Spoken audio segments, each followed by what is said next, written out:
"Sir, can you tell Santa we moved?" The 4-year-old boy asked the most powerful mafia boss in New York on Christmas night. Snow fell in bitter silence, blanketing the Brooklyn sidewalks like a mute curtain pulled over the city. Christmas lights blinked from every window and lamppost. But the joy they promised felt far away, like a song drifting from another room. Scarlett Morgan, 27 years old, gripped her son's small hand as they stepped onto the frozen sidewalk. Her thin coat could not stop the December wind, and her breath escaped in pale clouds. Auburn brown hair was tied low beneath an old knit hat, with a few loose strands clinging to her cheeks, wet with melting snow. Her green eyes were rimmed red from exhaustion and sleepless nights. On her shoulder hung an old backpack holding all of Noah's clothes and a few personal things. That was everything they had. Behind them, the door to the 4th-floor apartment slammed shut. Evicted. The landlord had waited until the sun went down, waited until Christmas music from the building next door drowned out the sound of a suitcase clattering down the stairs. For the past 2 years, she had worked the night shift at the Velvet Room, smiling at drunken customers through aching legs and worn-out joints, trying to scrape together enough money to keep a roof over their heads. But tips from a bar waitress did not stretch through winter, not when most of it went into inhalers, medication, and $47,000 in hospital bills for Noah's asthma. She had tried. God, she had tried with everything she had. But now, on the coldest night in December, she was out of time. Noah stopped walking. He hugged his old, worn teddy bear named Mr. Buttons tight against his chest, and looked up at his mother with wide eyes, whispering, "Mom, if we move tonight, will Santa still be able to find me?" Scarlett's heart cracked like ice beneath a boot. If this story touched your heart, press like to help spread the love. Share this video with anyone who needs a reminder that miracles still exist. And do not forget to subscribe to the channel, so you will not miss the healing stories we share each week. Scarlett knelt down, not caring that the cold snow soaked straight through to her knees. She lifted Noah's small face, searching the wide eyes that waited for an answer. "Santa always finds good hearts, remember?" she said. Noah thought for a moment, then smiled, his first smile in this long, freezing night. "I hope he gives you a bag of happiness, Mom." Danically, Scarlett let out a soft laugh. A single tear slid down her cheek, but she wiped it away before her son could see. She pulled Noah into her arms, and in that moment, the past came rushing back like old film reels that could never be erased. 5 years earlier, Scarlett was 22, a senior nursing student at a university in Manhattan. The future lay open in front of her like a wide road, full of promise and hope. She was a strong student, well-liked by her professors, and she dreamed of the day she would slip into a white coat, caring for the patients who needed her. Then Ryan appeared. He was tall, charming, with a smile that could melt any heart. He promised her a beautiful life, a warm little home, children who would run through a backyard. Scarlett believed him. She believed every sweet word he whispered against her ear at night. When the test showed 2 red lines, Scarlett cried with happiness. She ran to Ryan, already imagining his face lighting up when he heard the news. But what she received was not a smile. It was silence, thick enough to choke on. Ryan looked at her like a burden that had just landed on his shoulders. "I'm not ready," he said, his voice cold as stone, and then he disappeared. No explanation, no phone call, no message. Just Scarlett, her belly growing by the day, and a heart shattered beyond repair. She had no one to lean on. Her parents had died in a car accident when she was 18, just starting college. They had been on their way to her orientation when a truck lost control and slammed straight into them. Scarlett got the call from the hospital while she was unpacking in her dorm room. She ran there, but she only arrived in time to see 2 white sheets pulled over them. From that day on, she was alone. Alone with grief. Alone through nights. She cried until she had nothing left. Alone as she forced herself to stand up and keep walking. And now, alone as she faced motherhood. Noah was born on an autumn night, small and fragile as a leaf, newly fallen from a branch. Scarlett looked at him, tears spilling. But this time they were tears of joy. She swore she would give him everything she had, even if she had to trade away anything and everything else. 2 years ago, life, already hard, turned suddenly crueler than she thought it could. Noah was diagnosed with severe asthma. The doctor told her in a low, heavy voice that the boy would need daily inhalers, regular checkups, and hospital stays whenever an attack hit. The bills piled up like boulders on Scarlett's shoulders. $47,000, a number she did not dare say out loud, afraid it would crush her where she stood. Scarlett had to leave school with only 1 semester left before graduation. Her dream of the white coat dissolved like morning mist. She started working 2 jobs, cleaning office buildings during the day, serving at the Velvet Room at night. There were weeks when she slept only 3 to 4 hours each night. There were days she went hungry so Noah could have milk, medicine, everything he needed. She grew thinner, her green eyes sinking deeper and deeper, but the smile she gave her son never went out. Every night, even when she was so tired she could barely lift her feet, she still told Noah stories. She still kissed his forehead and whispered that everything would be okay. She had tried. God, she had tried with everything in her. But now, standing in the snowy night with her 4-year-old in her hand and an old backpack on her shoulder, Scarlett did not know how much longer she could keep trying. She rose, gripped Noah's hand tighter, and kept walking. No destination, no plan. Only exhausted legs and a heart that refused to quit. They had been walking for about 20 minutes when Noah's steps began to slow. His little shoes were not thick enough to fight the snow that had risen to his ankles, and Scarlett could feel his hand trembling inside hers. "Mom, my feet are so cold," Noah whispered, his voice weak, almost crying, but trying hard to hold it back. Scarlett stopped and bent down to look at him. Noah's small lips had gone pale from the cold, his cheeks flushed, not from warmth, but from the cutting wind. She did not say anything. She only quietly took off the only scarf around her own neck and wrapped it around him, another layer, tighter, safer. Then she lifted Noah into her arms, settling him against her hip, one arm locked around him, the other steadying the old backpack on her shoulder. Noah curled his arms around her neck and rested his head on her shoulder. Mr. Buttons pressed tight between them. "Go to sleep, honey," Scarlett whispered. "Mom will handle it." How? She did not know. The city at night glittered with colored lights, like a fairy tale painting that she and her child were not allowed to step into. They passed a small Italian restaurant, warm inside with candlelight. Through the fogged glass, Scarlett saw a family eating dinner, parents laughing, 2 children fighting over a piece of bread. They were so happy, so unaware that outside there was a mother carrying her child through the snow, with no idea where they would sleep tonight. Scarlett swallowed hard and walked faster, as if she could outrun the sight. They passed a toy store that still had its lights on, though it was nearly closing. In the display window were brand new teddy bears, remote control cars, dolls with shining blonde hair. Noah did not look, or maybe he was too tired to. But Scarlett saw. She saw everything she could not buy for him. She saw the small dreams of a 4-year-old that she did not have the power to give. Mr. Buttons was worn thin, the stuffing inside flattened, one eye gone for a long time now. But it was the only toy Noah had, and he loved it more than anything in this world. The wind grew stronger, and the snow began to fall heavier. Scarlett felt her legs starting to give. Noah did not weigh much, but after 20 minutes of carrying him through the snow, her shoulders burned. Her back ached as if it might break. She tried to think of somewhere they could go. Friends. She did not have anyone close enough to call in the middle of the night and ask for a place to stay. Co-workers from the Velvet Room. They all had their own lives, and Scarlett had never been close enough to anyone to ask for anything. She pulled her phone from her pocket, 7% battery. Not enough for a long call. Not enough to search for a cheap room. Not enough to do anything useful. She shoved it back into her pocket, hopeless. A luxury car swept past, its tires kicking up, dirty slush that nearly splattered her. Scarlett stepped aside and pulled Noah tighter against her. He was asleep now, breathing evenly, warm against her neck. At least he is resting, she thought. At least in his dreams, he does not have to know how desperate his mother is. They went a little farther, and Scarlett truly could not take another step. Her feet felt nailed to the road, her knees shook, her body so exhausted it had gone numb. She stopped beneath a street lamp, its pale yellow light falling like a weak halo in the darkness. Scarlett leaned her back against the pole and panted. Her breath turned into white clouds that disappeared quickly in the cold air. She looked around. The street was empty. Storefronts were switching off their lights one by one. Christmas night. Everyone had somewhere to go. Everyone had a home to gather in. Only she and her child stood here, in falling snow and cutting wind, with no idea where they would go tonight. Tears rose, but Scarlett bit her lip and forced them back. She could not cry. She could not collapse. Not now. But her body was at its limit, and her heart was breaking into pieces, one by one. A few blocks away, the glass doors of the Grand Millennium swung open, and Vincent Russo stepped into the cold night. Music and laughter from the company Christmas party still spilled out behind him, but he did not look back.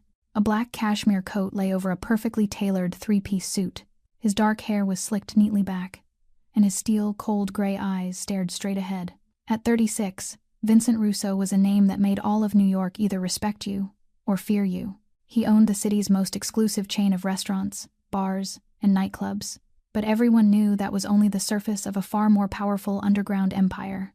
He was the boss, the head of the Russo family. And in his world, there was no room for weakness. Marcus, his trusted bodyguard, followed a step behind with a black umbrella in hand. "Sir, the car is ready." Vincent shook his head. "I want to walk. Send the car ahead." Marcus hesitated for a second, but he did not dare argue. He nodded, then disappeared into the sleek black Maybach waiting at the curb. Vincent began to walk, alone, through the falling snow. He did not need an umbrella. He did not need a heavier coat. The cold outside was nothing compared to the emptiness gnawing at him from the inside. The party he had just left had been lavish to the point of showing off. Expensive champagne flowed like water. The food was arranged in elaborate displays, and dozens of people clustered around him with fake smiles and hollow congratulations. They feared him. They needed him. They wanted his attention, but not one of them truly cared about him. Vincent left early because he could not endure another second. Christmas night. He hated this day. He hated it down to the bone. 10 years earlier, on Christmas night, his mother had died. Isabella Russo, the only woman in this world who had ever loved him without conditions. She had raised him alone when his father went to prison. She had worked herself to exhaustion so he would have food and clothes. She had sacrificed her youth so he could stay in school. And when she lay in that hospital bed, breath thin and fading, waiting to see her son one last time, Vincent was in jail for assault. He did not make it back. When the prison doors opened for him the next morning, his mother was already gone. She had waited for him all night. She had called his name until her last breath, and he was not there. Vincent remembered dropping to his knees beside that cold hospital bed, clutching his mother's stiffening hand, and crying like a child. That was the last time he ever cried. After that, his heart turned to stone. He built his empire with cruelty and ice, never allowing anyone close. He had everything money could buy, but he had no one to share it with. Every Christmas night, he drank alone in an empty penthouse, staring out at the lit-up city, thinking of the woman who had loved him more than anyone else ever would. Vincent kept walking without a destination, letting his footsteps carry him farther from the fake party, farther from flattering faces, farther from the loneliness tightening around his throat. He turned onto a smaller street in Brooklyn, where the lights were fewer and the air was quieter. Snow fell softly, settling on his shoulders like the sky's tears. And then he saw them. Beneath a street lamp ahead, a woman stood there, her back against the pole as if she might collapse. In her arms was a small child asleep, and an old backpack sagged on her shoulder as if it carried the whole world. Vincent slowed, his gray eyes narrowing in the darkness. The instincts of a man who lived in the underworld made him look closer. Auburn hair spilled from beneath an old knit hat. A slender figure, fragile and yet stubbornly strong. Her shoulders trembled with cold, but she held the child tight as if he were the most precious thing on earth. He recognized her. Scarlett. She worked at the Velvet Room, the most high-end bar in his empire. He remembered her because she was not like the others. She always arrived on time, never complained, never flirted with customers for bigger tips the way the other girls did. Once he had seen her give half of her tips to a coworker who was struggling. Another time, he had seen her quietly hand leftover food from the kitchen to a homeless man. She did not know he had seen, and he had never said a word. But why was she here, on Christmas night, with a child in her arms and a face that looked ready to break? Vincent stepped forward, snow crunching beneath his expensive leather shoes. And when there were only a few steps between them, he spoke, his low voice carrying through the empty night. "Scarlett?"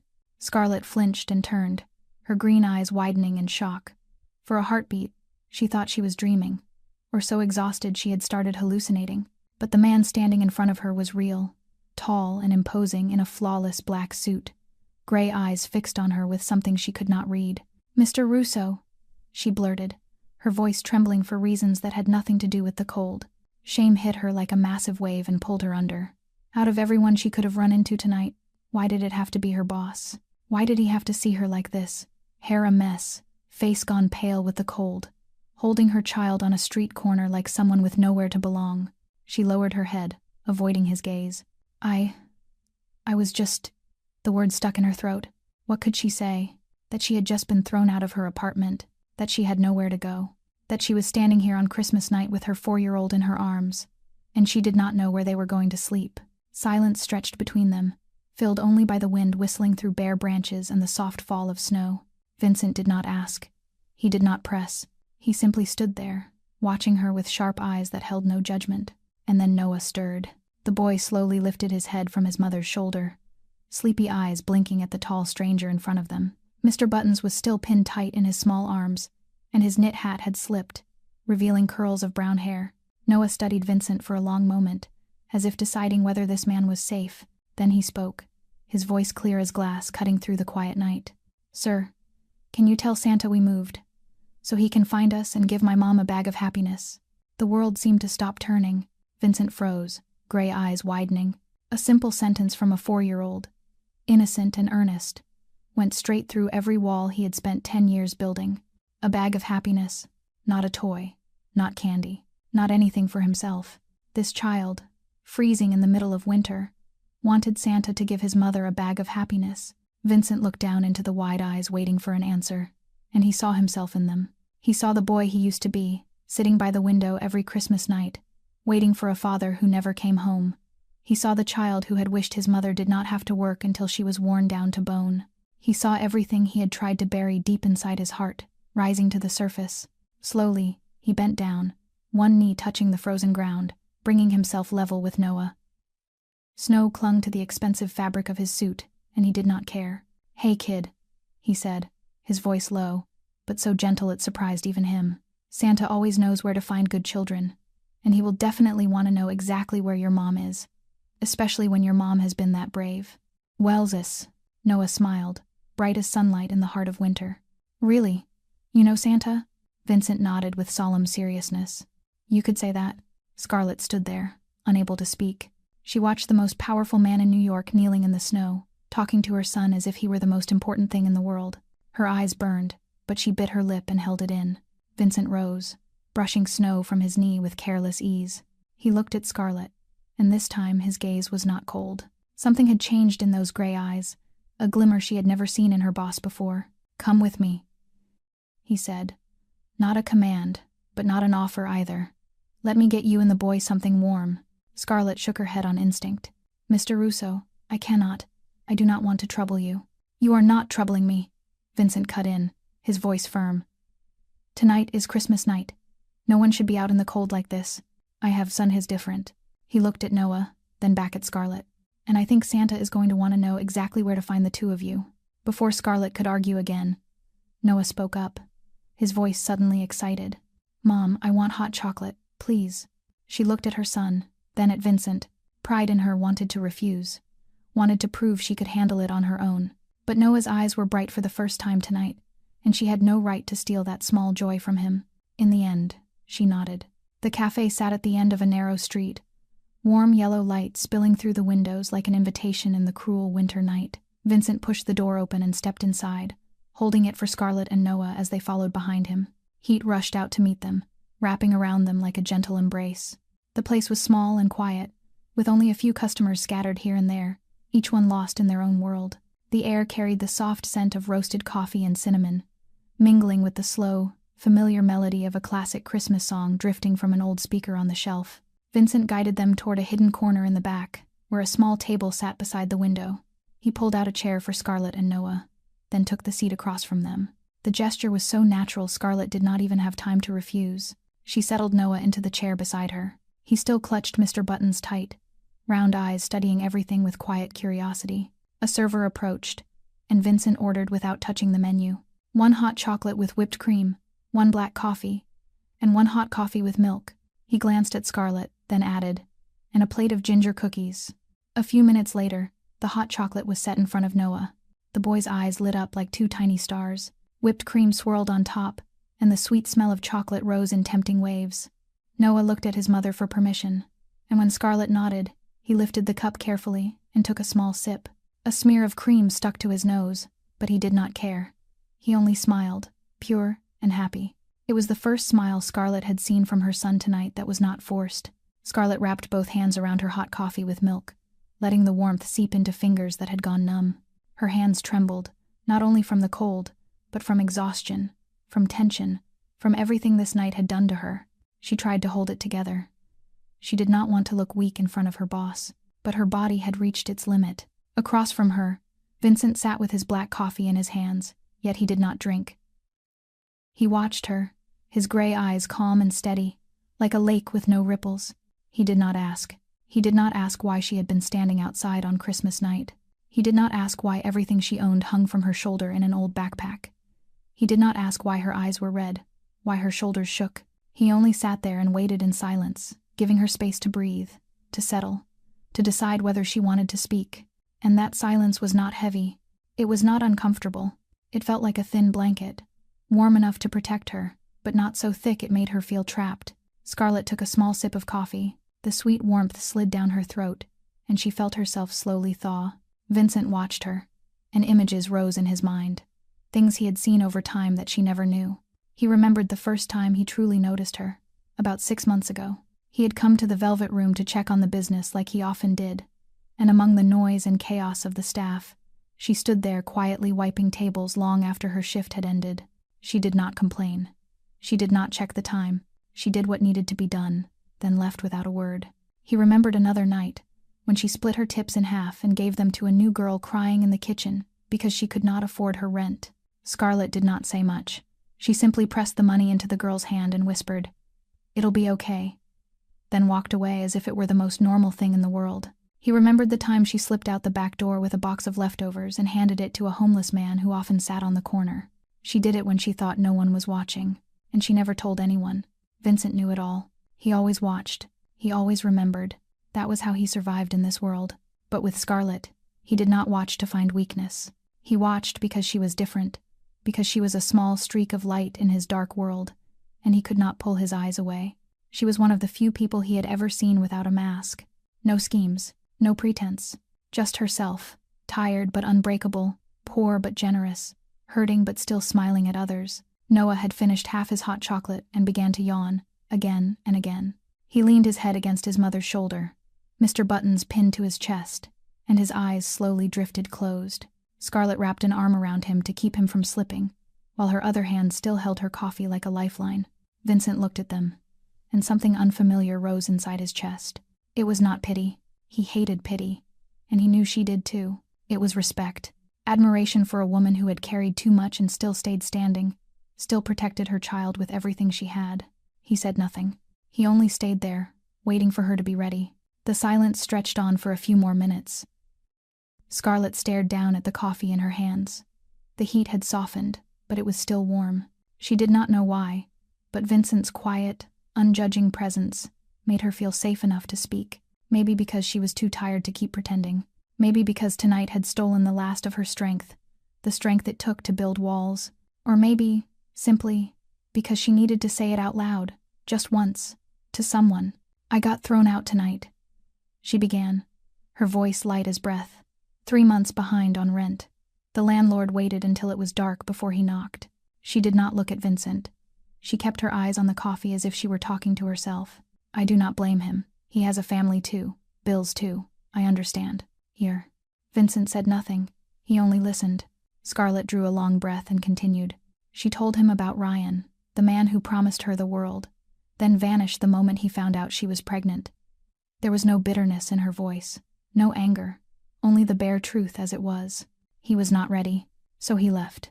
That was all. She told Vincent about her parents, about the car crash that took them when she was 18, right before her first day of college. She told him about the years of carrying everything alone, with no one to lean on, no one to call in the middle of the night, when loneliness tightened around her throat. Then she told him about Noah, about the day, 2 years ago, when the doctor said severe asthma, about the emergency hospital trips in the middle of the night, about how the sound of ambulance sirens had become familiar in the worst way, about the helplessness of watching her child gasp for breath and having nothing to do but pray the medicine worked, about $47,000 in medical bills, stacked like a mountain she could not climb. "I left school," she said, her voice still steady, almost flat. "1 semester away from graduating nursing, but I did not have a choice. Noah needed inhalers, doctors, everything money can buy, and I just had to work." She told him about 2 jobs every day, about nights when she slept 3 or 4 hours, then forced herself up again, about legs that ached so badly she sometimes thought she would collapse right on the bar floor. She told him about skipping meals so Noah could have milk, about drinking tap water to get through the day because there was no money left for food, about selling one thing after another from the apartment until there was nothing valuable left. "I tried," she said, and for the first time her voice shook. I tried everything I could, but it feels like it is never enough." She stopped and took a deep breath to steady herself. No tears, no sobbing, only the deep exhaustion of someone who had fought too long and too alone. Vincent sat in silence while she spoke. He did not interrupt. He did not offer empty comfort. He did not look at her with pity. He simply listened, truly listened, gray eyes steady on her face. In his mind, thoughts turned over and over. He had met many people in his life, the strong and the weak, the brave and the cowardly. He had watched men break under trials far smaller than what she carried. But the woman sitting across from him, hands trembling, eyes red from exhaustion, still sat with her back straight, still told her story, without begging for mercy. She was stronger than most men he knew, Vincent thought, and she did not even realize it. He glanced at Noah. The boy was asleep now, his head resting on his mother's shoulder, mouth slightly open. A streak of chocolate whipped cream still clung to his nose, and Mr. Buttons was held tight in his small arms as if it were the most precious treasure in the world. He looked strangely peaceful, unaware of how cruel the outside world had been to his mother. Vincent reached into his coat and pulled out a pristine white handkerchief. He leaned forward and gently wiped the cream from Noah's nose. The motion was so careful, so quiet, that Scarlett could only stare in surprise. This was the most powerful mafia boss in New York, the man the whole city feared, wiping the nose of a 4-year-old boy as if it were the most natural thing in the world. Vincent slipped the handkerchief back into his pocket, then looked Scarlett straight in the eye. "There is a place you and the boy can stay tonight," he said, his voice low, steady, not forceful. "Warm, safe, just temporary, until you figure out your next step." Scarlett shook her head at once, pride flaring inside her like a small flame in winter. "Mr. Russo, I cannot take anything else. You already bought the drinks. You already listened to me ramble on for—" Her voice caught. "I do not want to be a burden. I can handle it." She said it with conviction, even though she did not know how she would handle it. It was late. The snow was still falling hard outside, and in her pocket, she had only a few loose dollars left. Even the cheapest motels were out of reach, and letting Noah sleep out in the freezing night was not an option. But pride had carried her through the last few years. It was the only thing she still had when everything else was gone. Vincent did not argue. He understood that kind of pride. He had seen it in his mother's eyes once, when she refused help from neighbors even with an empty refrigerator. He also knew that sometimes that same pride could turn into chains, keeping a person trapped in suffering. But before he could say anything more, Noah stirred. The little boy slowly opened his eyes, sleepy, blinking around, then looked up at his mother. His voice was thick with sleep, but clear enough for both adults to hear. "Mom, can we stay, just so Santa can find me?" Scarlett looked at him, and her heart tightened. Noah's wide eyes searched her face, not understanding what was happening, only trusting, completely, that his mother would make it okay. He was not asking for toys, not for candy, just a place where Santa could find him. How could she say no to that? She looked at Vincent, hesitation still caught in her eyes. He did not push. He did not add a single word. He simply waited for her to decide. And it was that respect, that patient, non-demanding quiet, that finally made her nod. "Okay," she whispered. "Just tonight." Vincent rose, left a few bills on the table, and guided them out into the night. A black Maybach was already waiting at the curb. Marcus stood by the door, expressionless. He opened it for them without asking a single question, as if he was used to his boss doing the unexpected. They drove for about 15 minutes through Brooklyn's quiet streets. Scarlett sat in silence, Noah in her arms, staring out the window without really seeing anything. She was too tired to think, too exhausted to worry. She only wanted rest, even if it was only for a few hours. The car stopped in front of an older building, carefully maintained. Not a luxury hotel, not a gleaming penthouse the way she had feared, just a normal apartment building in a quiet residential neighborhood. Vincent led them up to the 3rd floor and unlocked the door to a small apartment. Inside it was warm and clean, furnished simply but fully. A small living room, a tidy kitchen, 2 bedrooms. A heater in the corner hummed softly, sending out a gentle, steady warmth. "This apartment belongs to a associate," Vincent explained, his tone calm. "He is overseas for a few months. It is empty. Leaving it unused would be a waste." Scarlett looked around, unsure what to say. The place was simple, but warm. Nothing like what she had imagined when she thought of a mafia boss's life. No excess, no display, only safety and heat in the middle of a brutal winter night. Noah had fallen asleep on her shoulder, breathing evenly, peaceful. Vincent stepped closer, and before Scarlett could react, he gently took the boy from her arms. The way he moved was careful, practiced, as if he had done this 1,000 times. He carried Noah into the smaller bedroom and laid him on a bed already made with crisp white sheets. Then he bent down and carefully removed the little shoes, wet from snow, placing them neatly at the foot of the bed. He pulled the blanket up, tucked it around the child, then placed Mr. Buttons into Noah's arms. Scarlett stood in the doorway, watching in silence. She saw Vincent's strong hands. Hands she knew had done frightening things in the underworld, now smoothing a blanket for a 4-year-old boy. She saw his cold gray eyes soften as he watched Noah sleep. She saw another side of the most powerful mafia boss in New York, a side not many people would ever witness. Vincent straightened, stepped out, and pulled the door almost closed, careful not to let it click. He turned to Scarlett. "Get some rest. We will figure out the rest in the morning." Then he turned away and headed for the front door. His hand had already closed around the knob when Scarlett's voice reached him from behind. "Why?" He stopped, but he did not turn around. "Why are you doing all of this?" A pause. Then Vincent answered, his voice low and distant. "Because once, someone did this for my mother, and she never forgot." He opened the door and walked out, leaving Scarlett standing alone in the warm apartment, with too many thoughts spinning through her mind. Morning sunlight slipped through the thin curtains, laying warm, golden streaks across the wooden floor of the small apartment. Scarlett opened her eyes slowly, taking a few seconds to remember where she was. The bed was soft, the blanket was warm, and the air in the room was no longer sharp with cold, the way it had been for so many nights before. She had slept deeper than she had in months. No sirens yanking her awake, no neighbors shouting through thin walls, no jolting up in the middle of the night with rent on her mind or hospital bills pressing down on her chest. The sound of little feet pattering across the floor pulled her out of her thoughts. The bedroom door flew open, and Noah burst in, his eyes bright as 2 morning stars. "Mom! Santa found us!" he shouted, climbing onto the bed and throwing his arms around her, his voice full of excitement. Scarlett hugged him close, still not understanding what was happening. She got up, letting Noah tug her by the hand into the living room. And there, right in front of the apartment door, was a neatly placed brown paper bag. Scarlett bent and picked it up. Inside was a fresh loaf of bread, still warm, a carton of milk, a small packet of butter, and a neatly folded note. She opened it and recognized the clean, strong handwriting, written with careful precision. "For brave mornings and winters that are gentler. V." Scarlett stood still, the note in her hand. Her fingers traced the ink, feeling each line as if she could somehow understand the man who had written it. She pressed the paper to her chest, her eyes burning, but no tears fell. Not yet. Noah had already climbed into the small dining table chair, waiting for breakfast with eager impatience. Scarlett drew a deep breath, folded the note, slid it into her pocket, and began to prepare food for her son. The days that followed passed like a strange dream Scarlett did not dare believe was real. Every morning, there was a bag of fresh food outside the door.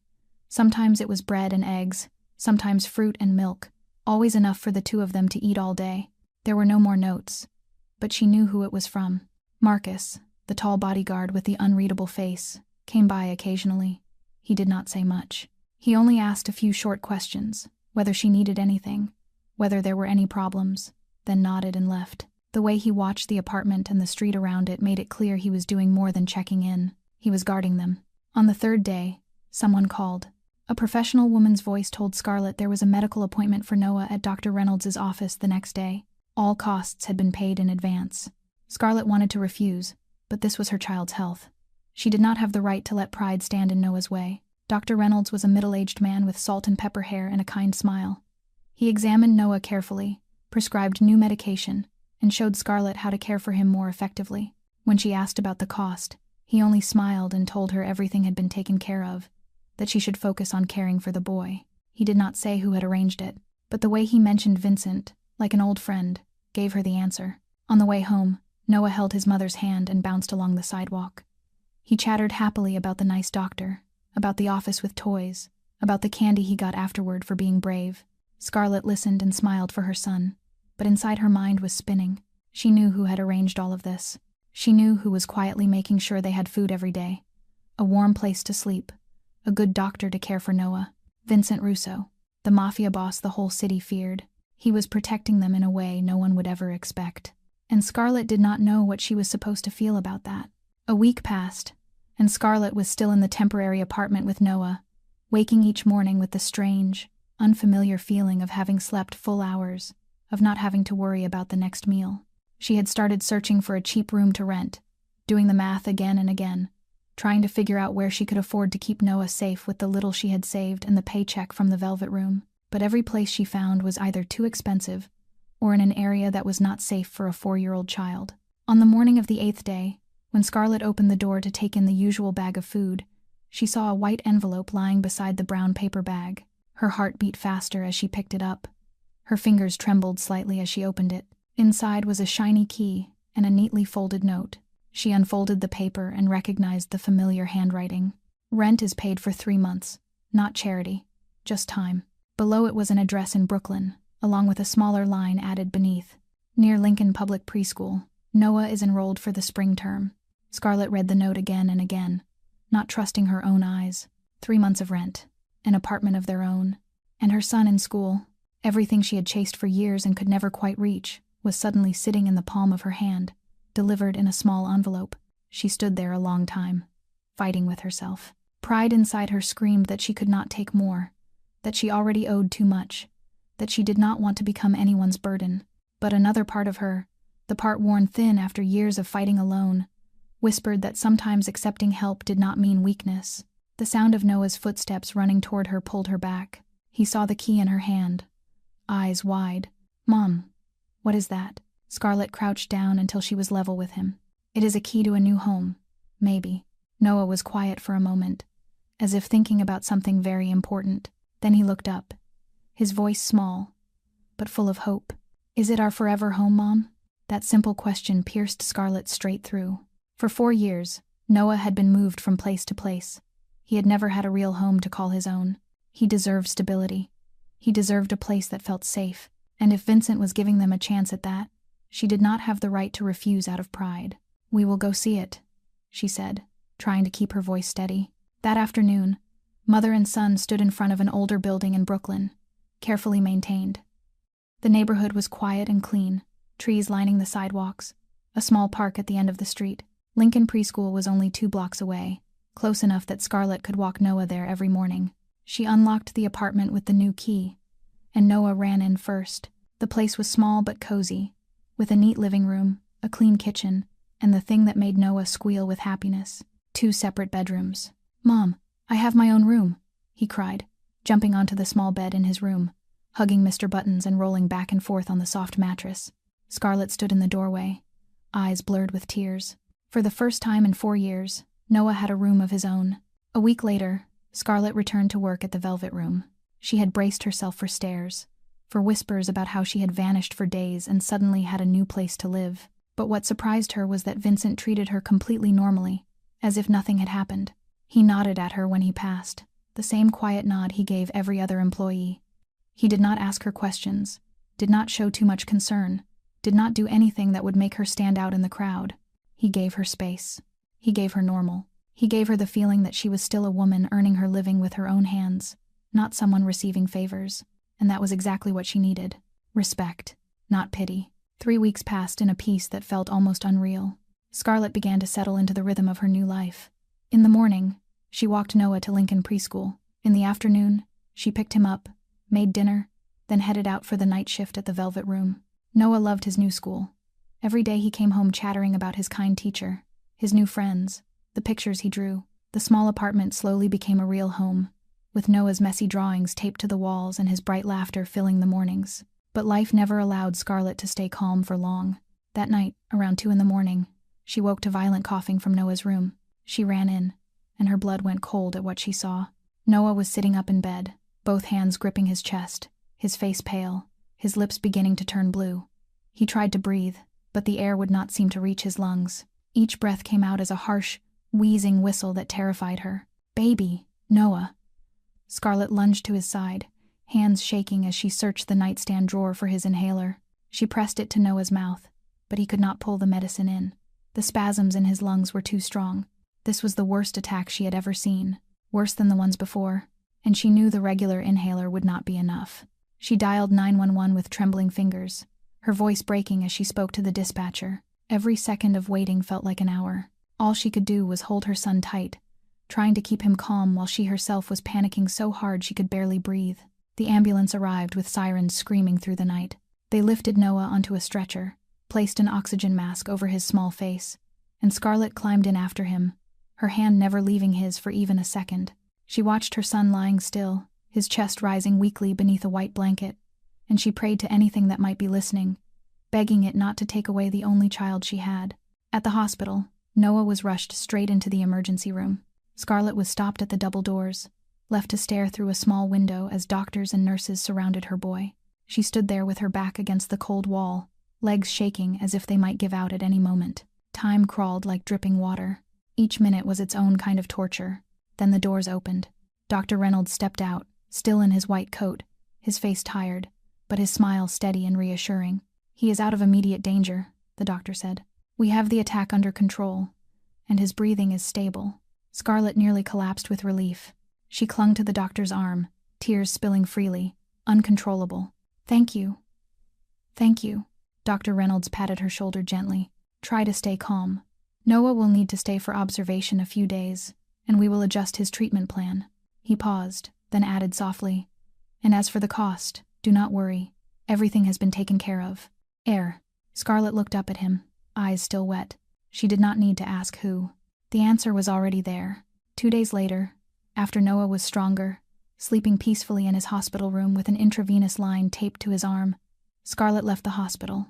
She took a taxi to the Velvet Room and walked in just as the place was about to close. The staff were cleaning up, and Vincent sat alone at the corner of the bar, slowly turning a glass of whiskey in his hand.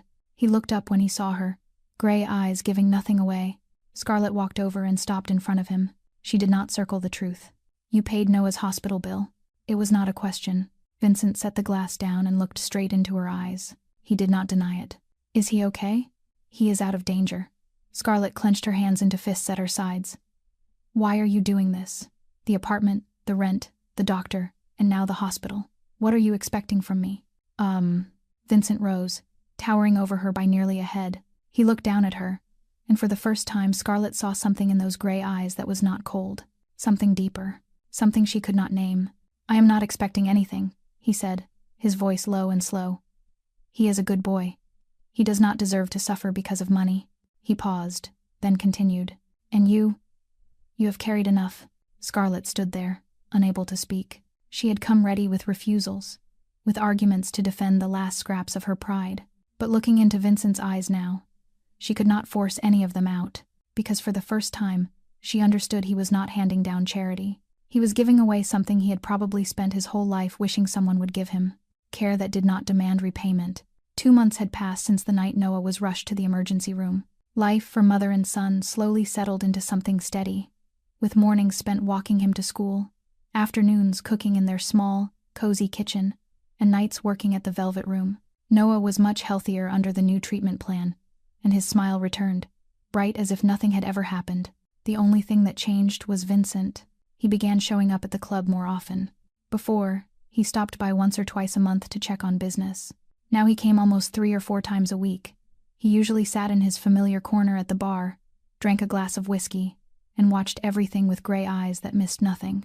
Scarlett tried not to notice, but she noticed anyway. She noticed how his gaze often rested on her longer than it needed to. On weekends, when Scarlett had to bring Noah with her because she had no one to watch him, the little boy grew close to Vincent in a way that startled her. Noah was not afraid of the cold man all of New York feared. He ran up to Vincent with his messy drawings, eager to show off what he had made. "Uncle Vincent, look, I drew the house me and Mom live in. And this is Mr. Buttons, and this is you." Vincent took the drawing, brows knitting as if he were judging a masterpiece in a museum. "This blue is very good," he said seriously. "But the door needs more detail. A good home needs a strong door. If we..." Noah nodded hard, like he had just received advice from a true expert. He dashed off to grab his crayons, determined to fix the picture exactly the way Vincent suggested. Scarlett stood behind the bar, watching it all in silence as something strange rose inside her chest. Then came a night of heavy rain, the sky pouring like a broken bucket and the wind lashing in wild bursts. The club was quieter than usual, only a few customers scattered around. Scarlett was drying glasses behind the bar when the door swung open and Vincent walked in. He was soaked from head to toe, dark hair plastered to his forehead, his expensive cashmere coat drenched through to the lining. Rainwater dripped from him onto the marble floor, yet his face stayed calm, as if he had been strolling under clear sunshine. Scarlett watched him for a moment, then disappeared into the kitchen without a word. 10 minutes later she returned with a small tray. On it sat a steaming bowl of ginger porridge and a hot cup of lemon tea with honey. She set the tray in front of Vincent, still saying nothing, then turned as if to leave. "Sit," Vincent said. His voice was not a command. It sounded more like an invitation. "We are closing soon. You can take a break." Scarlett hesitated for a second, then pulled out a chair and sat across from him. Vincent looked at the bowl, then at her. "You do not have to do this." "You look like you are about to catch a cold," she answered, calm. "Ginger porridge is good for someone who got soaked." That is basic knowledge. Something flickered through Vincent's gray eyes. Maybe surprise, maybe amusement. He picked up the spoon, took a bite, and brought it to his mouth. The warmth spread down his throat, carrying the gentle sweetness of ginger and something else he could not quite name. "Good," he said simply. Scarlett did not respond. She only looked out through the glass where the rain still crashed down like a waterfall. The silence between them did not feel heavy anymore. It felt easier, as if they had grown used to the presence of each other. "Where did you learn to cook?" Vincent asked after a long while. "On my own," Scarlett said. "When my parents died, I had to handle everything. Cooking was one of those things." Vincent nodded. He did not offer empty condolences. He understood loss. He understood what it meant to stand up alone when no one was left beside you. They talked late into that night. About small things and about things that were not small at all. About work, about life, about the books Scarlett wanted to read if she ever had time. About the places Vincent had been, but never stayed long enough to actually feel. For the first time, they spoke like equals. Not boss and employee, not giver and receiver. Just two human beings searching for a little connection in a world that could be brutally lonely. That night, when the porridge bowl was half empty and the lemon tea was only barely warm, Vincent began to talk. For the first time in his life, he opened himself to someone who did not belong to his world. Someone who did not need his past in order to judge him or fear him. He told her about his childhood in the Brooklyn slums, about the cramped apartment where he grew up with his mother. His father went to prison when Vincent was 5, and from then on, Isabella Russo carried everything alone. She worked 3 jobs a day, from cleaning houses for the wealthy to taking in laundry at night. Her hands cracked from soap and cold water, but she never complained, not once. "My mother used to say," Vincent told her, his voice low and distant. "People could take everything from her, money, a home, her honor, but no one could take the love she had for her son. She said that was the only thing that truly belonged to her." Scarlett listened without interrupting. She watched Vincent's gray eyes soften when he spoke of his mother, a tenderness she had never seen in him before. "I grew up in hunger and violence," he continued. "The streets taught me how to survive, and I learned fast. At 16, I was working for men my mother prayed I would never meet. At 20, I went to prison the first time for beating a man who insulted her. Infacted." He paused, slowly turning the cup of tea that had gone cold in his hand. The cafe's yellow light threw shadows across his face, sharpening the angles of his features and the pain held behind his eyes. "My mother got sick while I was serving time. She did not tell me because she did not want me to worry. She still came to see me every week, smiling, telling me everything was fine." His voice trembled, and for the first time Scarlett heard a crack in that calm, controlled tone. "On Christmas night that year, she died. I got the news while I was sitting in my cell, staring through the bars at snow falling from the sky. They would not let me go. When I got out the next morning, she was already gone." Silence settled over them. Scarlett felt her eyes burn, but she did not cry. She only looked at Vincent, at the man sitting across from her, with old wounds slowly showing beneath the cold armor he wore. "After that, I built everything," Vincent said, steady again, but carrying a sorrow that ran deep. "I built an empire my mother never dared to dream of. I have money, power, everything people call success, but I never had anyone to share it with. Never." He looked straight into Scarlett's eyes. "Not until I found you and that boy under the streetlight in the snow." Scarlett did not know what to say. She only sat there, feeling her heart beat in strange new rhythms she thought she would never feel again after Ryan. After that night, everything between them changed in a way that was subtle but unmistakable. Their eyes lingered on each other longer. Accidental touches when passing a glass of water felt like they carried meaning. Vincent still came to the club often, but now he did not only sit alone in his corner at the bar. He sat closer to where Scarlett worked, and sometimes they exchanged small smiles no one else noticed.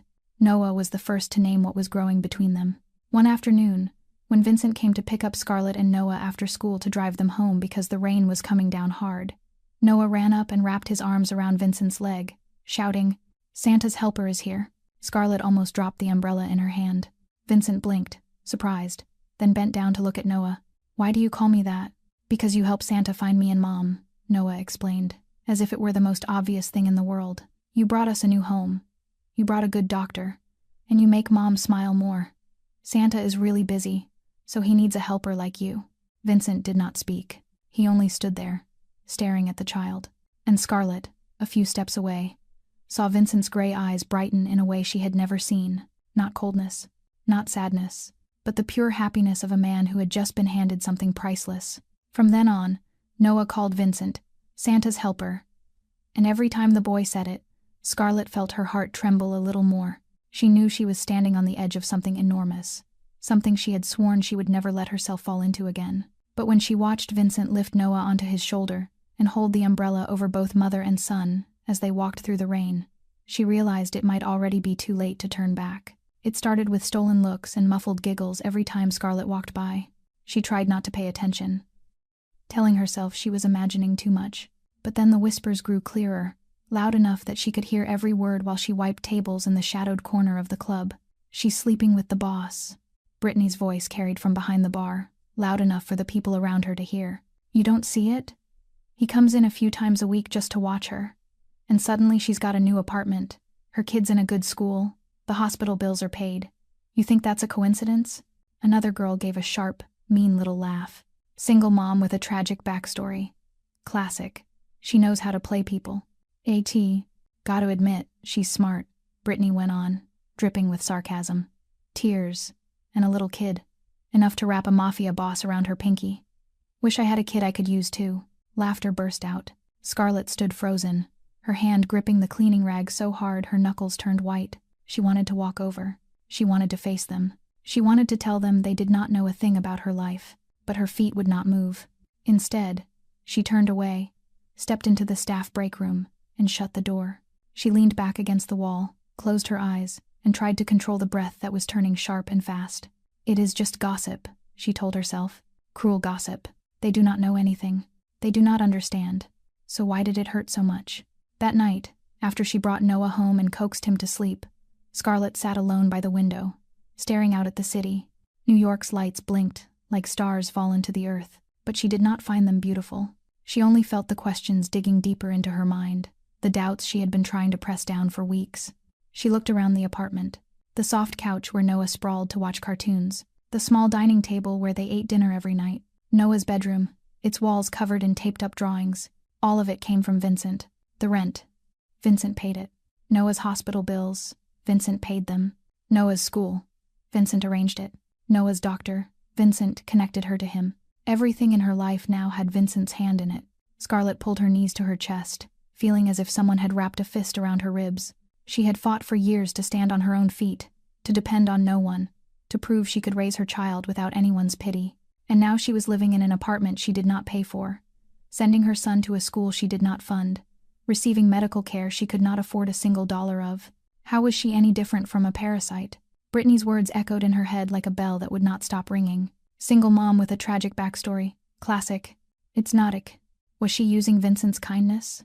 Had she become a burden without meaning to? Had she turned into the very thing she despised? A woman living off a man. Scarlett thought about the way Vincent looked at her, the moments they shared, the way her heart shifted every time he came near. But now those feelings were covered by a thick fog of doubt. Did she even deserve any of this? Or was she lying to herself, calling it love when it was really dependence wearing a prettier name? Tears slipped down her cheeks, but she wiped them away immediately. She could not cry. Crying would not fix anything. She needed to think. She needed to understand what she truly wanted. She needed to decide whether she could keep living like this. That night, Scarlett did not sleep. She lay staring at the ceiling until dawn seeped through the curtains. And inside her mind, one decision slowly took shape. She needed distance. She needed time to understand herself. And she needed to step away from Vincent, long enough to know whether what she felt was real or just gratitude mistaken for love. The next morning, Scarlett called the Velvet Room and asked for a week off. She told the manager she needed to take care of some personal things, and thankfully no one questioned her too much. She did not know whether Vincent would be told, and she did not want to know. She only needed distance, space to think, a way to escape the watching eyes and the whispers that had started haunting her at night. The days that followed slipped by in a dull, repeating loop. In the morning, she walked Noah to Lincoln Preschool, watching him run through the gate with his small backpack bouncing on his shoulders. Then she came back to the apartment and sat alone in a silence so deep it felt like it could suffocate her. She tried to read, but she could not focus. She tried to watch movies, but her mind kept drifting away. She looked around the apartment, and every corner reminded her of Vincent, of what he had done for her and Noah, of the doubts gnawing at her from the inside. In the afternoon, she picked Noah up, cooked dinner, bathed him, told him stories, and rocked him to sleep. Those moments with Noah were the only times she felt peaceful, when his clear laughter drowned out the chaos in her head. But when night fell and Noah was asleep, the loneliness came crashing back, along with questions that had no answers. Marcus did not stop by the way he usually did. There were no bags of food outside the door each morning. Scarlett did not know if Vincent knew she was avoiding him and was respecting her choice, or if he had simply given up. Both possibilities left her feeling empty, in different ways. On the fourth night, after she had finally gotten Noah to sleep and was sitting by the window with a warm cup of tea, she heard a knock at the door. Her heart began to race. She knew who it was before she ever looked through the peephole. Vincent stood there in his familiar black suit, hair slicked neatly back, but there was something different in his gray eyes, a tiredness she had never seen before, and something that looked like worry. He held a white envelope in his hand. Scarlett opened the door, not knowing what to say. They faced each other in silence for a moment, until Vincent spoke first. "I heard you took leave," he said, his voice low and gentle. "I thought maybe this would help you see what I see." He held the envelope out toward her. Scarlett stared at it, then at him. She wanted to refuse, wanted to say she did not need anything more from him. But Vincent's eyes held a sincerity so raw she could not force the words out. Finally, she stepped back and opened the door wider. "Come in." Vincent entered the apartment and stopped in the middle of the living room without sitting. He looked around, taking in Noah's drawings taped to the wall, Mr. Buttons lying on the sofa, the small home he had arranged for them. Scarlett closed the door, then turned to face him again. She took the envelope from Vincent's hand, her fingers trembling as she opened it. Inside was a neatly folded sheet of paper, and when she unfolded it, she realized it was a typed letter, with a handwritten signature at the bottom. Her heartbeat went wild as she began to read the first line. Scarlett stood by the window, the apartment's yellow light spilling over the paper in her hands. She began to read, and each line felt like a blade carving into the walls she had built over the past several days. "I am writing this letter to speak for Scarlett Morgan, not as an employee, but as a human being. In all my years managing hundreds of people, I have never met anyone who carries so much weight on her shoulders and still finds the strength to lift others. She works double shifts and still smiles. She has nothing, yet she gives everything. She is not here because of pity. She is not here because she begged for help. She is here because this world needs more people like her. I did not help her because I felt sorry for her. I stayed because I chose to, not to rescue her, but to stand beside her. She is the strongest person I have ever known." Scarlett read the last part again and again, the lines beginning to blur in front of her eyes. She did not realize she was crying until the first tear fell onto the page, soaking into the black ink. She pressed the letter to her chest, trying to swallow the sob rising in her throat. All week, she had asked herself if she was using Vincent's kindness, if she was becoming a burden, if what he did for her was only pity wearing a disguise. Brittany's cruel gossip had planted seeds of doubt in her mind, and she had let them take root, spreading, choking out every real feeling she had for Vincent. But now, with this letter in her hands, she understood she had been wrong. Vincent did not look at her like someone weak who needed saving. He looked at her like a fighter, a woman who had lived through storms and stayed standing. Someone he admired, not someone he pitied. He did not give because she needed. He gave because he wanted to stand beside her. Vincent remained there, silent, watching as she read. When Scarlett lifted her eyes to him, her green gaze bright with tears, he stepped closer. "I know what you have been thinking," he said, low and gentle. "I know you think you owe me, that you are depending on me, that you are becoming the thing you hate. But you are wrong, Scarlett." He paused, lifted a hand, and his fingers brushed her cheek, wiping away a tear as it fell. "I am not a good man," he went on, his voice lower now, almost a whisper. "I have done things you do not want to know. I have lived in the dark so long I forgot what light looks like. But when I am with you, with Noah, I remember who I am. I remember who I want to be. Scarlett looked at him, into gray eyes that were no longer cold. She saw honesty there, woundedness, and a longing to belong that she understood too well. Because she felt it too, that same hunger to belong to someone, to not be alone in her fight. I do not need you to save me, Vincent, she whispered, her voice shaking. I know, he said. And that is exactly why I want to be with you. Not because you need me, because I need you. You and Noah have given me what all the money and power in this world cannot buy. A reason to wake up every morning without feeling empty. The letter slipped from her fingers and fell to the floor. Scarlett did not know who moved first, her or him, but in the next heartbeat she was in Vincent's arms. He held her tight but gentle, as if she were the most precious thing he had ever been allowed to touch. And she held him back, resting her head against his chest, listening to his steady, powerful heartbeat. They stayed like that for a long time, inside the small apartment he had found for her, beneath warm yellow light, with Noah's soft breathing drifting from the next room. No more words were needed. For the first time since her parents died, since Ryan left, since she began the lonely war of raising her child, Scarlett allowed herself to lean on another person, and for the first time since his mother died, Vincent did not feel alone anymore. 2 weeks after the night Vincent came to the apartment with the letter, Scarlett's life seemed to find a new rhythm. She returned to the velvet room, let the gossip keep echoing in the shadows, and focused on her work and her son. Vincent still came often, but now there was an invisible thread between them, a bond they both felt even when neither of them said it out loud. Then one afternoon, when Scarlett had just picked Noah up from school and was unlocking the apartment door, she stopped cold. A man stood leaning against the hallway wall, arms crossed, a familiar smile on his mouth that turned her stomach. Ryan. After 4 years, he looked the same, still tall and handsome, hair slicked back, brown eyes that once had been enough to make her fall. But now, looking at him, Scarlett felt only disgust and a vague, crawling fear. Scarlett, Ryan said, his voice sweet, like he had only stepped out for a few days.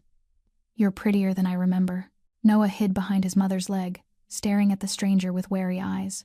He did not know who this man was, and Scarlett wanted to keep it that way forever. What do you want? She asked, blunt, her voice cold as ice. Ryan stepped closer. His gaze slid from Scarlett to Noah, then drifted around the apartment door. I hear you're doing pretty well. Nice place. Your kid's in a good school. And there's a rich man taking care of you. He gave a short, mocking laugh. A mafia boss, right. You're good, Scarlett. You know how to pick them. Scarlett tightened her grip on Noah's hand and pulled him farther behind her. You don't have the right to show up here. You left 4 years ago. I'm the boy's father, Ryan said, his tone hardening. I have rights, and I want custody. Scarlett's heart seemed to stop for a beat.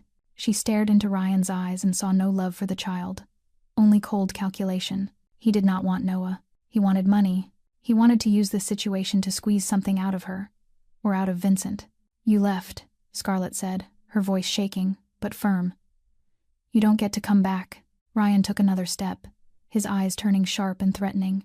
You think you can stop me? I'll take you to court. I'll tell the judge my son is living with a mafia boss. You think the court's going to side with you? Scarlett stood in the doorway, not moving an inch, even though inside she was trembling so hard she could barely hold herself together. She knew Ryan could do what he was saying. She knew the system was not always fair. She knew he could turn her life into hell just to feed his own greed. But she did not let him see her fear. In the end, Ryan walked away with a threat that he would be back with a lawyer. When the door finally closed behind him, Scarlett crumpled, dropping to her knees, pulling Noah into her arms, shaking so hard she could not control it. She called Vincent immediately. He arrived within 20 minutes, his face darkening as he listened to her tell him everything. Scarlett saw his jaw tighten, saw his hands curl into fists, saw the fury burning behind his gray eyes. She knew that in Vincent's world, men like Ryan were not allowed to exist for long. But instead of violence, Vincent pulled out his phone and made a call. Find everything you can on Ryan Davis, everything, and get Harrison on the line. 3 days later, Ryan received a summons from one of New York's top law offices. Inside the envelope was evidence that he had abandoned his child for 4 years, never once sending support, never once reaching out. Along with that came a file on his massive gambling debt, on the jobs he had been fired from for fraud, on the messy life he hid behind a polished smile. Ryan backed off without a sound, vanishing as fast as he had appeared. That night, Scarlett sat in the apartment, Noah asleep, Vincent beside her. She broke down, the tears she had held back for days finally spilling free. "Thank you for not hurting him," she whispered through sobs. "I know you could have." Vincent pulled her into his arms, one hand smoothing over her auburn hair. "That's not who I want to be anymore," he said softly. "Not because of him, because of you, because of Noah." Scarlett lifted her face to his, and in his gray eyes she saw something real. Not the cold mafia boss the whole city feared, but a man learning, slowly, how to love the right way. A month after Ryan disappeared, life seemed to settle back into peace. Scarlett kept working at the Velvet Room. Noah went to school every day with a light step and an easy smile. And Vincent had become something inseparable in the life of mother and son. But Vincent's world was never truly peaceful. And Scarlett was about to face that truth. It started one evening when Vincent came to the apartment with a strain on his face Scarlett had never seen before. He did not sit down. He did not talk the way he usually did. He only looked at her with gray eyes filled with worry and said, short and sharp, "You and Noah need to come with me. Right now." Scarlett wanted to ask why, wanted to understand what was happening. But Vincent's expression told her this was not the moment for questions. She woke Noah quickly, pulled a warm coat onto him, and followed Vincent outside. In the hallway and out on the street, Vincent's real world was waiting for her. 2 black armored SUVs were already at the curb, engines running steady. Marcus stood by the first one, and around him were 4 or 5 men in black suits, faces cold as ice. Beneath their coats, Scarlett caught flashes of weapons tucked neatly out of sight. This was Vincent Russo's real world. Not romantic dinners, not late-night coffee, not soft conversations in quiet corners, but guns, armored vehicles, and men ready to kill and ready to die for their boss. They got into the cars without a word. Noah sat in Scarlett's lap, still half asleep, not understanding what was happening. Vincent sat across from them, phone pressed to his ear, issuing orders in a cold voice she had never heard from him before. "Find where they are. Secure every route. Don't let anyone get close." When the call ended, Vincent looked at Scarlett. In his eyes was exhaustion, and something that looked almost like shame. "One of my rivals," he explained, voice low. "They found my weakness. They threatened to hurt you and Noah to force my hand." Scarlett felt the blood in her body turn to ice. She looked down at Noah curled against her, and a raw, primal fear rose in her chest. Her son, a 4-year-old innocent child, being threatened by people she did not even know, only because she had loved the wrong man. Or more truthfully, because she had loved the right man in the wrong circumstances. "I'm taking you somewhere safe," Vincent continued. "And when this is over, if you want to leave, I'll understand. I won't stop you." He stared out the window, avoiding her eyes. "This is my life, Scarlett. This is the world I live in, and I don't have the right to drag you and Noah into it." The SUVs stopped in front of a mansion on the outskirts of the city, surrounded by a tall fence and security cameras. They were escorted inside, where more men in black suits stood guard. Scarlett settled Noah into a bed in a secure room, tucked the blanket around him, then walked back into the living room where Vincent stood alone by the window. "I'm not leaving," she said, her voice so firm it surprised even her. Vincent turned to her, his eyes widening. "I've been running my whole life," Scarlett went on, stepping closer. "Running from the pain of losing my parents, running from Ryan, running from hardship. I'm tired of running. I don't want to run anymore. She stopped in front of him and lifted her face to his, meeting those gray eyes that held too many emotions. "I'm staying. With you. No matter what your world looks like." Before Vincent could answer, small footsteps sounded behind them. Noah ran out, still sleepy, but he had seen Vincent. He wrapped his arms around Vincent's leg, looking up with wide, worried eyes. "Uncle Vincent, don't let the bad people take you, okay?" Vincent bent, lifted Noah into his arms, and held him close. "I promise," he said, his voice thick, catching on something he could not swallow. 2 days later, Marcus called to say the threat had been handled. No details, no explanations, only 2 words. Safe now. They returned to their apartment in Brooklyn, and life continued. But something had changed. Scarlett had seen Vincent's real world and still chose to stay. And Vincent knew he had finally found someone willing to stand beside him, in the dark as well as in the light. Exactly 1 year after that fateful night, snow fell again over the streets of Brooklyn. But this time Scarlett was not standing beneath a streetlight with an old backpack on her shoulder and a 4-year-old child in her arms. This time she stood inside the Velvet Room, the place that had become her second home, wearing a simple red dress, elegant in its quiet way, one Vincent had arranged to have made for her without ever saying a word. Tonight the bar was not open to regular customers. Vincent had closed it for a private Christmas party for the staff, close friends, and the people he truly cared about. It was the first time in 10 years he had hosted a real Christmas gathering, not a lavish display meant to impress business partners, but a warm night of togetherness with the people he considered family. The velvet room was decorated so beautifully Scarlett almost did not recognize the place where she worked night after night. Soft yellow lights wrapped around the wooden columns. Fresh green wreaths hung on the walls, giving off a gentle pine scent, and a Christmas tree stood in the corner, nearly brushing the ceiling, sparkling with hundreds of crystal ornaments and a golden star at the top. At the bar, glasses of eggnog and hot chocolate were served instead of the usual whiskey and cocktails. Christmas music played softly from the speakers, blending with people's laughter into the warmest kind of symphony the place had ever known. The staff of the Velvet Room were all there, including Brittany, who had grown much quieter after watching Scarlett face every challenge this past year with her head held high. Marcus stood near the front entrance as always, but there was a rare, small smile on his face as he watched his boss. Dr. Reynolds arrived with his wife, chatting easily with other guests. And there were many more faces Scarlett had come to know over the year, people who had become part of Vincent's circle. And now, somehow, part of her life too. Vincent stood beside Scarlett, one hand resting gently at the small of her back, his gray eyes never leaving her for long. He wore a black suit as usual, but instead of his typical dark tie, he had on a red bow tie Noah had chosen for him. "You have to match me," the boy had insisted that morning, and Vincent, the Mafia boss all of New York feared, had agreed without a single complaint. Around 8 in the evening, when the party was at its peak, Vincent stepped onto the small stage at the back of the club and tapped the microphone lightly. The room quieted, turning toward him. "Thank you all for coming," he said, his voice low, but warmer than Scarlett had ever heard it. "A year ago, on Christmas night, I was a lonely man at a lavish party I did not want to attend. I thought I had everything, but in truth, I had nothing." His gaze found Scarlett, and his gray eyes brightened. "Then I met a woman and a little boy under a streetlight, in falling snow, and they changed everything." People turned to look at Scarlett, but she did not feel shame the way she once might have. She smiled, eyes shining. "Tonight," Vincent continued, "I want to introduce something special. Noah, come up here."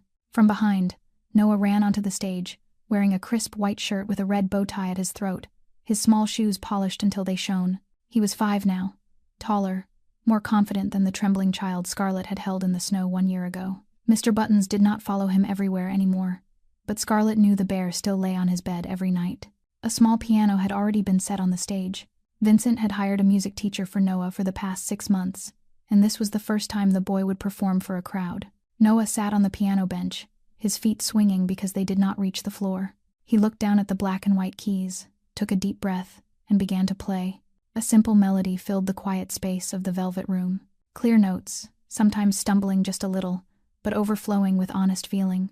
Noah had composed this piece with the help of his teacher, and he had given it a name. "Santa, We Found Home." Scarlett lifted a hand to cover her mouth, tears rising faster than she could stop them.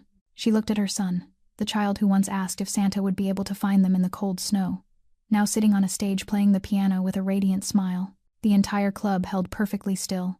No one spoke. No one took a sip of their drink. Everyone listened as a 5-year-old told his story through music. When the final note rang out and faded into the air, there was a brief, stunned silence. Then applause exploded, rolling through the Velvet Room. People stood, cheering, many wiping tears from their faces.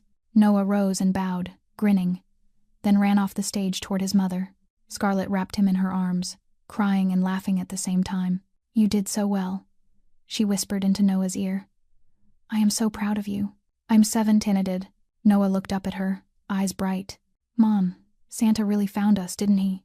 The applause slowly died down, but the air inside the Velvet Room still trembled with emotion. Scarlett held Noah in her arms, happy tears still clinging to her lashes. She did not realize Vincent had come up beside them until he leaned down and whispered something into Noah's ear. The boy's eyes lit up, and he nodded eagerly, like he had just been given the most important secret mission of his life. Vincent placed a tiny red velvet box in Noah's hands, and Noah took it with both palms, careful, as if he were holding treasure. Then Vincent straightened and stepped in front of Scarlett. He did not kneel the way men do in romantic movies. He stood there, level with her, looking straight into her eyes with gray eyes that were no longer cold, but warmer than any fire. "1 year ago," he began, his voice low but clear enough for everyone in the room to hear. I was a man who had everything and still had nothing. I had money, power, an empire, but I did not have a home. No one to return to. No one who would remember me when I was gone. He paused, glanced at Noah standing beside him with the velvet box clutched to his chest, then looked back at Scarlett. Then I met you. And this boy. And my life changed forever. The entire room went so quiet you could almost hear the soft fall of snow against the windows. I am not perfect, Vincent continued. I have done things I am not proud of. I lived in the dark for too long. But with you, with Noah, I want to be better. I want to wake up every morning and see you both there. I want to be part of something bigger than myself. He did not take the box from Noah. Instead, he rested a hand on the boy's shoulder, and the two of them faced Scarlett together, like a team. Can I stay? Vincent asked, and his voice trembled for the first time since Scarlett had known him. Not as your boss, not as your protector, but as your family. Before Scarlett could answer, Noah cut in, his voice bright and serious enough to make the whole room laugh. Only if you bring hot chocolate home every night. We're doing as Ganter. Vincent laughed, a real laugh, rare, the one Scarlett had learned to love. I promise, kid. Then both of them looked at Scarlett, waiting. She looked at Vincent, the man who had stepped into her life on its coldest night and never truly left. She looked at Noah, her son who had found the father he deserved, and she looked into her own heart, where the answer had been waiting for a long time. Yes, she said, her voice thick with tears but steady. Stay. At a 9. Noah squealed with joy and handed the velvet box to Vincent. Vincent opened it and lifted out a simple silver ring, elegant in its quiet craftsmanship. Inside the band was a small engraving Scarlett had to bring close to her eyes to read. Family is a choice. Vincent slid the ring onto her finger, and in that moment, applause rose again, thundering through the velvet room. But this time Scarlett heard nothing but her own heartbeat, keeping time with the man in front of her and the little boy hugging both their legs. After the party, the three of them stepped outside. Snow drifted down softly, settling on their shoulders like blessings from the sky. The streets were quiet, lit only by blinking Christmas lights and the crunch of their footsteps on the snow. Noah held his mother's hand on one side and Vincent's hand on the other, walking between them with a grin too bright to hide. They passed the streetlight where, 1 year earlier, Scarlett had stood exhausted with her child in her arms, not knowing where they would sleep that night. She stopped and looked up at it, then looked at Vincent. This is where everything began, she said softly. Vincent nodded. This is where I found what I did not even know I was searching for. Action, sir. Noah looked up at his mother, round eyes full of curiosity. Mom, did Santa finally find us? Scarlett bent down to Noah's height. She looked at Noah, then at Vincent, standing beside them, and she smiled. He sent us someone even better than anything I ever dared to dream. And the three of them kept walking through the snowy night, hand in hand, like a real family. Not a family made by blood, a family built by choice, by love, by the moments they decided to stay, even when life was hard. Family is not always the people we were born with. Sometimes family is the people who choose to stay when everyone else has already left. Sometimes family is a stranger who stops under a streetlight on a snowy night and asks if you need help. Sometimes family is a 4-year-old boy asking a powerful stranger if he can tell Santa they moved. And sometimes, just sometimes, Santa really does listen and sends a miracle. If this story touched your heart, please tap the like button to support us and share this video with the people you love. Do not forget to subscribe to the channel and turn on notifications so you do not miss the warm stories we bring you every day. We would truly love to know how you feel about Scarlett, Noah, and Vincent's story. Have you ever met someone who changed your life in the most unexpected way? Do you believe family really is a choice? Leave a comment below.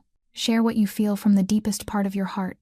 We are always listening, and we value every story you share. Finally, we want to wish everyone watching this video good health, a joyful life, and days filled with peace and happiness. Thank you for being with us. Goodbye, and we will see you in the next video.